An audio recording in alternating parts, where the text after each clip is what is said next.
Hello everyone, in today's video, I'm going to show you how to attach large files on Qwen AI and interact with them using AI. First, open up your Qwen app and log in into your account. Make sure you are using the multi-mode version or file-friendly mode of the platform.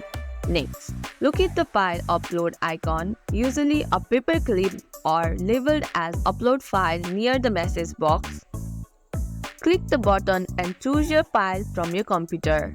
If the file is too large, Qwen may show an error or prompt you to compress or split the file.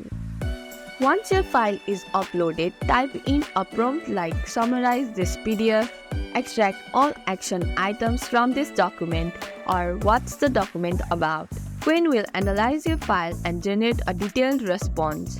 This may take a few seconds, especially with large documents. And that's it.